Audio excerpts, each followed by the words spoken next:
Hello everyone, कैसे हैं आप लोग। मैं आपकी चित्रा मैम। और हम लोगों ने हेलो एल्केन्स बेटा कंप्लीट किया था लास्ट सेशन में। चलिए आज हम स्टार्ट करते हैं बच्चों हेलो एरीन्स। हेलो एरीन्स किसे कहते हैं। देखिए पहली चीज़ तो ये होती है आपकी बेटा, हमने जो हेलो एल्केन्स पढ़े थे है ना, हेलो एल्केन्स जो पढ़े थे उन्हें एल्काइल हैलाइड कहते हैं और हेलो एरीन्स को हम एराइल हैलाइड भी कहते हैं। ठीक है, यानी कि अगर एराइल हैलाइड का नाम आएगा तो उसको हम क्या बोलेंगे, उसको बोलेंगे बेटा हम हेलो एरीन्स। ठीक है, तो अब हेलो एरीन्स को पहचानते कैसे हैं। देखिए अगर आपकी जो एरोमेटिक हाइड्रोकार्बन की चेन है, अभी तक हम जो चेन पढ़ रहे थे हेलो एल्केन्स के अंदर बेटा, वो आपकी चेन थी एलिफेटिक कंपाउंड की, यानी कि ओपन चेन थी। एरोमेटिक में कौन सी होती है आपको पता है, क्लोज चेन होती है। तो क्लोज चेन में जब हेलोजन कंपाउंड है ना आकर के कहीं सीधे सीधे रिंग के किसी एक कार्बन से जुड़ जाता है, यानी कि फिर से समझो इस चीज़ को कि क्लोज चेन के आपके जो आपके कार्बन हाइड्रोजन की अगर क्लोज चेन है उसमें आपका एक हेलोजन कंपाउंड या more than one halogen compound ring में किसी भी डायरेक्ट किसी कार्बन एटम से अटैच हो जाता है, तब इसको बोलते हैं हम एराइल हैलाइड या हेलो एरीन्स। ठीक है, यानी कि आपका एक चेन चल रही है, पूरी बेंजीन बनी हुई है, पूरे इसमें 6 कार्बन एक सारे वैलेंसी से अटैच हैं। अब क्या करता है, कार्बन के बाहर वाले जो एक हाइड्रोजन होता है बेटा, उसको ये रिमूव करता है। जैसे मान लीजिए हमारी ये बनी हुई है बेंजीन, सॉरी देखिए इस तरीके से हमने एक बेंजीन बनाई है। ठीक है, यहाँ पर सब तरफ हमारे कार्बन होते हैं। इस कार्बन की यहाँ पर आपके क्या होता है, सबके साथ में आपके हेलोजन लगे होते हैं, हाइड्रोजन लगे होते हैं। तो हाइड्रोजन को हटा के यहाँ पर क्या होता है आपका, अगर हेलोजन लग जाता है कोई सा भी, तब इसको हम बोलेंगे हेलो एरीन्स। ठीक है बच्चों, इस तरीके से इसको हम समझते हैं। अब ये आपको समझ में तो आ गया कि हेलो एरीन क्या होती है, यानी कि एरोमेटिक हाइड्रोकार्बन। इसका मतलब होता है क्लोज जो आपकी चेन होती है उसमें आपकी हेलोजन कंपाउंड जो होते हैं उसमें जो आपका हेलोजन है सीधे रिंग के किसी कार्बन से जब जुड़ जाता है तब उसको बेटा हम हेलो एरीन कहते हैं। ठीक है, अब इसमें आ जाइए। देखिए इस तरीके से होता है जैसे अब हमने अभी आपको बताया। देखिए ये है आपका पहला वाला, तो इसमें आपका क्या हुआ, क्लोरीन आकर के लग गया है आपके रिंग के ऊपर। और क्लोरीन किससे जुड़ा होता है, जो आपका ये सर्किल बना हुआ है, ये पूरी बेंजीन चेन है, इसके एक कार्बन से जुड़ा हुआ होता है। तो इसका नाम हम क्या दे देंगे, इसका नाम बेटा यहाँ पर हो जाएगा क्लोरो बेंजीन। ठीक है, क्लोरो बेंजीन इसका नाम हमारा हो जाएगा। ऐसे ही हमारा सेकंड वाला कंपाउंड है, यहाँ पर देखिए इसको पहले, ये बी आर लगा हुआ है तो इसका क्या हो जाएगा, इसका हमारा हो जाएगा बेटा ब्रोमो। यानी कि जो भी आपका कंपाउंड लगा हुआ है वो आप आगे आगे बेंजीन लगा देंगे, bromo benzene, chloro benzene, bromo benzene, ऐसे आयोडो बेंजीन है ना। इस तरीके से हमारे कंपाउंड हो जाते हैं। इसके बाद आप मान लो आपका जो तो अगर किसी के आप पहले ही आपके पास में टॉलुइन लगा हुआ है, पहले ही आपका CH3 ग्रुप बेंजीन ग्रुप के बाहर लगा हुआ है, तब आप क्या करेंगे, तब उस कंडीशन में बेटा आप जो ग्रुप अगर ऊपर कहीं पे भी लगा हुआ है, यानी कि यहाँ पर आपके कोई भी ग्रुप लगा हुआ है, चाहे एल्काइल हो चाहे फंक्शनल हो, तो उस ग्रुप को पहले नंबर 1 पे काउंट करते हैं। तब हमारा यहाँ पर क्या हो जाएगा, तब इसका नाम आपका आ जाएगा 2 क्लोरोटॉलुइन। तब इसका नाम बेटा हमारा हो जाएगा यहाँ पर 2 क्लोरोटॉलुइन। आप कहोगे आपने क्लोरो से क्यों नहीं काउंट किया, क्योंकि हम लॉन्गेस्ट चेन गिनते हैं बेटा, और ये कंपल्सरी होता है हमारे पास में कि क्लोरो जहाँ से पास में पड़ेगा। अगर आप जैसे मान के चलो इस वाले कंपाउंड में जो हमने बनाया है वो आपका क्लोरो हमने बनाया है राइट हैंड साइड। ठीक है, अगर यहाँ पर आपका ये CH3 यहाँ होता और यहाँ पर आपका क्लोरो इस साइड लगा होता, तब भी इसका नाम 2 क्लोरोटॉलुइन होता है। क्योंकि फिर हम कंडीशन कैसे करते, फिर हम 1 2 3 इस तरीके से इसको काउंट करते, 4 5 6।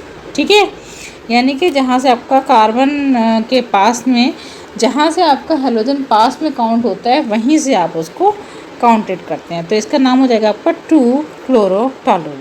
ठीक है बेटा, उसके बाद में आप आ जाओ बेटा, ये है आपका जैसे कि आपका CH2 है और यहाँ से हटा के आपका हेलोजन उसी पे अटैच हो रहा है। टॉलुइन से आप क्लोरीन ने रिएक्ट करी और टॉलुइन से रिएक्ट करने के बाद वो सेम पोजीशन पे ही अगर हो रहा है कंट्रोल, तब आप क्या कहेंगे, तब इसका नाम हो जाएगा बेंजाइल क्लोराइड। बहुत ध्यान से बच्चों, इसका नाम हो जाएगा बेंजाइल क्लोराइड। और इसका अगर आप वो देखते हैं IUPAC नेम तब हो जाएगा क्लोरो, क्योंकि क्लोरो है, क्लोरोफिनाइल, ये पूरा जो ग्रुप होता है इसको बोलते हैं फिनाइल, क्लोरोफिनाइल, और ये हमारा हो गया मीथेन। ठीक है, क्लोरोफिनाइल और मीथेन, इस तरीके से इसका नाम IUPAC आपका पड़ जाएगा। सेकेंड हमारे पास में आते हैं, अभी देखिए यहाँ पर हमारा एक क्लोरीन था, यहाँ पर हमने 2 क्लोरीन लगा दिए, 2 क्लोरीन लगाए तो हमारा हो जाएगा यहाँ पे बेंजोल क्लोराइड, तब इसका नाम रहता है बेंजोल क्लोराइड। और आप अगर IUPAC में देखेंगे तो IUPAC में क्या होता है, डाइक्लोरो और फिर वही सेम फिनाइल और ये मीथेन, डाइक्लोरोफिनाइल मीथेन, ये इसका नाम हो जाएगा बेटे। ठीक है, इसी तरीके से अगर मान लीजिए यहाँ 2 हमने यहाँ पर लगाया हुआ था बेटा क्लोरीन, अब यहाँ पर हम 3 लगाते हैं क्लोरीन 3 लगाते हैं, तब इसका नाम आपका जो कॉमन नेम है वो हो जाएगा बेंजो ट्राइक्लोराइड। ठीक है, और IUPAC में देखेंगे तब क्या हो जाएगा, ट्राइक्लोरो, अभी हमारा डाई था, ट्राइक्लोरो, उसके बाद में अगेन यस फिनाइल और मीथेन। ठीक है, बहुत इजी इसकी ये चीज़ें हमको समझ में आ गई होंगी बच्चों आप लोगों को। तो अगर इतना समझ में आ गया तो चलिए आगे बढ़ते हैं हम लोग अब नॉमेनक्लेचर यानी नामकरण की तरफ। अब इसका जो नामकरण होता है बेटा वो किस तरीके से हमारा वर्क करता है, देखिए अब मान के चलिए एक बेंजीन के मोर देन 1 प्लेस पे हमारे जो है क्लोरो या सेम कंपाउंड लगा हुआ है कोई भी। ठीक है, तो उसमें 3 कंडीशंस होती हैं जो हमको देखनी होती हैं या जो हमको समझनी है और याद भी करनी है। किस तरीके से होता है बेटा, तो ये ऐसा होता है कि अगर हमारे पास के 2 प्लेसेस पे क्लोरो लगे हुए हैं, जैसे ये 1 और 2 2 पे लगा है, जाहिर सी बात है अगर पास पे लगा है तो हम काउंटिंग करेंगे 1 2, तो 1 2 दोनों पे लगा हुआ है, तब ये कंडीशन बेटा हमारी कहलाती है ऑर्थो। ये कंडीशन हमारी क्या कहलाएगी, ये कहलाएगी हमारी ऑर्थो। ठीक है, और 1 और 3rd पोजीशन पे है, यानी कि 1 पे हो, 3rd पे हो और फिर इस वाली क्या नाम है 5th पे हो, तब हमारी कंडीशन होती है मेटा, ऑर्थो मेटा। और अगर सीधे सीधे ऊपर और नीचे हो तब बोलते हैं पैरा। इस तरीके से 3 हमारी पोजीशन इसमें होती है। चलिए पढ़ते हैं इसको किस तरीके से हम बनाएंगे, है ना। तो सबसे पहले हम पहले वाले पे आ जाते हैं बेटा। इसमें हमने क्या करा, देखिए ये है हमारा, तो इसमें हमारा सबसे पहले है बेटा हमारा इसमें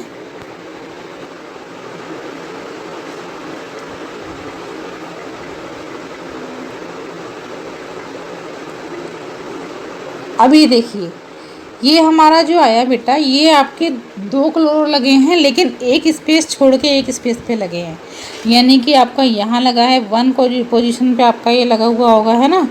ये आपका हो गया 1 पोजीशन पे होगा, 3 पोजीशन पे होगा, फिर 5 पोजीशन पे होगा, तब आप यहाँ पे लिखेंगे मेटा पोजीशन, यानी कि एक अल्टरनेट को छोड़ के अगर आपका कंपाउंड लगा होगा तब वो कंडीशन आपकी मेटा पोजीशन कहलाती है। ठीक है, जैसे यहाँ पर हमारे 1 then 2 then 3 ऐसे लगा हुआ है, 1 और 3 पे लगा है, ये हो गया आपका, है ना। 1 और 3 पे हमारा क्लोरो लगा है, तब इसको हम क्या बोलेंगे, 1,3 डाइक्लोरोबेंजीन, 1,3 डाइक्लोरोबेंजीन। या इसका अगर हम वैसे देखेंगे नाम तो पोजीशन के हिसाब से इसको बोलेंगे मेटा डाइक्लोरोबेंजीन। ठीक है, समझ में आपको आ गया होगा। सेम थिंग आप इसके साथ करेंगे बेटा, जो आपको एक एग्जांपल और समझा रही हूँ मैं, कि अगर मान लीजिए आपका क्लोरो यहाँ पे और यहाँ पे ना लग के, मान लीजिए यहाँ पर क्लोरो लगा होता और यहाँ पर क्लोरो लगा हुआ होता, अगेन हम क्या करते हैं, काउंटिंग यहाँ से करते 1 2 3, तो फिर 1 और 3 डाइक्लोरोबेंजीन ही होता। तो इसमें आप लोग कंफ्यूज नहीं होंगे बच्चों, बहुत आराम से करना, बहुत प्यार से। ठीक है, इस चीज़ को समझो बहुत प्यार से, कायदे बहुत ईजीली हो जाता है ये। चलिए नेक्स्ट पे बढ़ते हैं हम लोग अपने पे। देखिए नेक्स्ट वाले में बेटा क्या है, आपका बिल्कुल अपोज में लगे हैं, यानी कि आपका मान लीजिए ये कोई आपका बेंजीन रिम है। ठीक है, तो जो कंपाउंड यहाँ और यहाँ अपोज में लगे हैं तब ये कंडीशन कहलाती है आपकी पैरा। यहाँ और यहाँ अपोज में हो सकते हैं, है ना। हो सकता है आपका इस तरीके से लगा हुआ हो, तो आपका यहाँ और यहाँ अपोज में हो सकते हैं, है ना। यहाँ और यहाँ अपोज में, लेकिन होंगे अपोजिट डायरेक्शन में ही बिल्कुल, तब बोलते हैं पैरा कंडीशन। तो इसमें आपका बिल्कुल अपोजिट में लगे हैं ये इस तरीके से, तब क्या हो गया आपका 1,4 डाइक्लोरोबेंजीन। ठीक है, और अगर पोजीशन के हिसाब से हम देखेंगे तो इसका नाम क्या हो जाएगा, पैरा डाइक्लोरोबेंजीन। आई थिंक बच्चों समझ में आया होगा, बहुत इजी सी चीज़ है, बस आप इसका एक वो पकड़िएगा, इसका जो पॉइंट होता है ना समझने का, उसको पकड़ लोगे तो आपको कोई दिक्कत नहीं होने वाली है इसमें, है ना बेटा। तो चलिए अब हम नेक्स्ट पे बढ़ते हैं। नेक्स्ट में बेटा हम थोड़ा सा चेंज ले लिया है। अभी तक आपके जो हम ले रहे थे हेलोजन, सेम हेलोजन दो प्लेस पे लगे थे, है ना। अभी यहाँ पर डिफरेंट हेलोजन आपके लगे हैं सेम बेंजीन के अंदर। यहाँ पर हमने क्लोरो लगाया, यहाँ पर हमने ब्रोमो लगा दिया, ठीक है। इस तरीके से कंडीशन होती है बेटा, तो हम ब्रोमो को प्रेफरेंस देते हैं, यानी पहले हम ब्रोमो लिखते हैं हमेशा। तो आपकी कंडीशन कौन सी हो जाएगी, 2 ब्रोमो। अब क्योंकि क्लोरो, देखिए यहाँ पर हमने क्लोरोबेंजीन क्यों लिखा है, क्लोरोबेंजीन से लिखा है बेटा, ये हमारा अगर हम इस ब्रोमो को हटा लें, यानी कि मान लीजिए इसको हमने बिल्कुल हाइड कर दिया, ब्रोमो नहीं है, तब इसका नाम क्या होगा, तब इसका नाम होगा क्लोरोबेंजीन। क्लोरोबेंजीन होगा इसका नाम, ठीक है। अब मान लीजिए हमने ब्रोमो बाद में लगा दिया, तो आप सीधे से देखो क्लोरोबेंजीन के अंदर, ठीक, हमारा बाद में ब्रोमो ऐड हो गया। तो आप इस तरीके से बहुत ईजी से समझो, क्लोरोबेंजीन के अंदर ब्रोमो ऐड हो गया, तो आप इसको बोलेंगे 2 ब्रोमो और क्लोरोबेंजीन। ईजी है ना।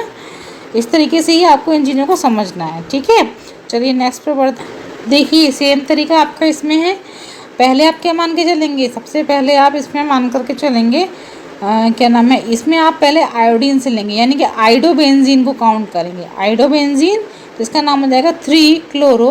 क्योंकि अब 3 क्यों हुआ, 3 इसलिए हुआ बेटा कि यहाँ से हमने काउंट किया तो हो गया 1 2 3। यहाँ हमने आइडो से काउंट करना है, तो 1 2 3 के हिसाब से। अब ये क्यों होता है बेटा, ये होता है रिएक्टिविटी के हिसाब से। आयोडीन जो सोल्यूशन है बहुत तेज़ी से रिएक्ट करता है, तो इसलिए हम इसमें आइडोबेंजीन को लेके चलेंगे। तो 1 2 3 करके 3 क्लोरो आइडोबेंजीन इसका नाम बेटा हो जाता है, ठीक है। चलिए नेक्स्ट पे चलते हैं बच्चों। ये देखिए बेटा, इसमें आपका Br और I दोनों अपोजिट डायरेक्शन में लगे हुए हैं। देखिए Br and I para condition में आपके लगे हुए हैं, तो इसका नाम क्या हो जाएगा। यहाँ पर आप वही करेंगे कि आप पहले आयोडीन, हमने बताया ना आयोडीन एक्टिविटी के हिसाब से पहले आता है, तो आइडोबेंजीन तो हम ले लेंगे, यानी कि काउंटिंग करेंगे 1 2 3 एंड 4, तो 4 ब्रोमो हो गया, ओके। तो आपका क्या हो जाएगा इसमें, ये हो जाएगा बेटा आपका 1 2 3 4, यानी कि 4 ब्रोमो और आइडोबेंजीन, ठीक है। ये कंडीशन आपकी कौन सी कंडीशन हो गई है, ये बच्चों आपकी पैरा कंडीशन हो गई है, ठीक है। ये आपकी पैरा कंडीशन थी। इससे पहले जो हमने कंडीशन पढ़ी उसको हम मेटा कंडीशन भी बोल सकते हैं, और उससे पहले वाली कंडीशन को बेटा हम क्या बोल सकते हैं, ऑर्थो कंडीशन भी बोल सकते हैं। तो अभी आप लोगों को समझ में आ गया होगा बेंजीन की डिफरेंट टाइप के जो कंपाउंड होते हैं उनमें कौन कौन सी कंडीशन के हिसाब से क्या क्या इसकी नेमिंग हो सकती है, ठीक है। चलिए तो एक बार और आगे बढ़ते हैं। देखिए अब मैंने आप लोगों को जो ये एग्जांपल दिया है बेटा, इसमें क्या है, एक ही बेंजीन के अंदर आपके 3 डिफरेंट कंडीशन पे लेकिन सेम हेलोजन लगा हुआ है, ठीक है। इसमें आपके 3 कंडीशन पे, यानी कि ये और ये तीनों जगह ब्रोमीन ही लगा हुआ है। तब आप क्या करेंगे, सिंपल सा IUPAC नेम लिखेंगे, कंडीशन काउंट कर लीजिए 1 2 और 4, ठीक है। देखिए 1 2 3 4 इस तरीके से आ गया। तो ये 1 2 4 ट्राई ब्रोमो बेंजीन, ये इसका नाम हो गया। और अगर आप नीचे से करना चाहेंगे तो यहाँ से भी 1 2 3 4, ठीक है। लेकिन ये रॉन्ग हो जाएगा आपका। रॉन्ग क्यों होगा, रॉन्ग तब होगा बेटा क्योंकि आपको हमेशा वहाँ से काउंटिंग करनी है जहाँ से पास में पड़े ज़्यादा कंपाउंड। तो पास में पड़ने वाली कंडीशन कौन सी है, वो है आपकी 1 2 3 एंड 4। तो आपका 1 2 एंड 4 पे ब्रोमो है, तो 1 2 4 ट्राई ब्रोमो बेंजीन, ये आपका कंपाउंड यहाँ पर हो गया, ठीक है बेटा। इस तरीके से समझो इसको। इस केस में बच्चों हमने क्या समझाया आप लोगों को, कोशिश करी है। इसमें अगर मान लीजिए एक आपका फंक्शनल ग्रुप लगा हुआ है, जैसे आपका यहाँ पर ये नाइट्रो ग्रुप लगा हुआ है। अब नाइट्रो ग्रुप लगा हुआ था तो इसको क्या बोलते हैं हम, हम इसको बोलते हैं नाइट्रोबेंजीन। नाइट्रो ग्रुप के साथ आपके इसमें 2 आपके जो है वो लगे हुए हैं हेलोजन। तब आप क्या करेंगे, ऑब्वियसली हम काउंटिंग वहाँ से करेंगे बेटा जहाँ पे आपका फंक्शनल ग्रुप भी पास पड़े और प्लस आपके जो हेलोजन है वो भी पास पड़े। तो आप इसको नाइट्रोबेंजीन यहाँ से करेंगे और प्लस यहाँ से काउंटिंग करेंगे, तो आपका हो जाएगा ये 1 N2 N3 N4, यानी 4 पे क्लोरो लगा हुआ है आपका, ठीक है। तो आपका नाम क्या हो जाएगा, 2 ब्रोमो 4 क्लोरो नाइट्रोबेंजीन। बहुत ईजी से समझना बेटा, कोई भी कंपाउंड आपका लगा है तो आप पहले उस कंपाउंड के नाम से उसको कनेक्ट करेंगे, उसके बाद में उसके पास में जहाँ भी हेलोजन है वहाँ से, जैसे 2 ब्रोमो, ठीक है, 4 क्लोरो नाइट्रोबेंजीन, ये इसका नाम हो गया, ठीक है बेटा। एक और हमने आप लोगों के लिए बेटा एग्जाम्पल सेट किया है यहाँ पर, देखिए जैसे आपका यहाँ पर NH2 ग्रुप लगा हुआ है, क्या लगा है हमारा यहाँ पे NH2 ग्रुप लगा हुआ है। तो NH2 ग्रुप लगने की वजह से इसका नाम क्या हो जाता है, इसका नाम आता है एनिलीन, ठीक है, इसका नाम हो गया एनिलीन। अब इसके पास में क्या है, अगेन इसके पास से काउंटिंग करेंगे तो 2 3 एंड 4, यानी कि 2 क्लोरो 4 ब्रोमो, यही तो आया आपका। लेकिन हमने आपसे कहा अगर क्लोरो ब्रोमो है तो पहले ब्रोमो को लेंगे, तो इसलिए 4 ब्रोमो 2 क्लोरो एनिलीन, ये इसका नाम आ गया। समझ में आया बच्चों, इसका रीज़न क्या था? नहीं आया तो मुझे बताइएगा। और सिंपल सा एक एग्जांपल और समझिए बेटा कि मान लीजिए आपके एक ही लगा हुआ है किसी इसके साथ में, जैसे कि यहाँ पर हमने टॉलुइन लिखा, ये मिथाइल ग्रुप जुड़ा हुआ है बेंजीन के साथ, यानी कि आपका क्या होगा, टॉलुइन हो गया।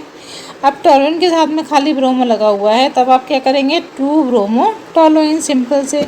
तो इस तरीके से बच्चों आपकी नॉमेनक्लेचर जो होती है, यानी कि नामकरण जो होता है IUPAC का, आपका हेलोएरिन्स का, हमने आज हेलोएरिन्स पढ़े क्या होते हैं, हेलोएरिन्स का नेमिंग कैसे करी जाती है, हेलोएरिन्स में किस तरीके से हमारे जो है अलग अलग प्लेस पे अलग अलग हेलोजन्स सेटअप हो सकते हैं, किस तरीके से हम उसकी नेमिंग कर सकते हैं, ये सब चीज़ें बच्चों हमने आज पढ़ी और समझी इस चीज़ को, ठीक है।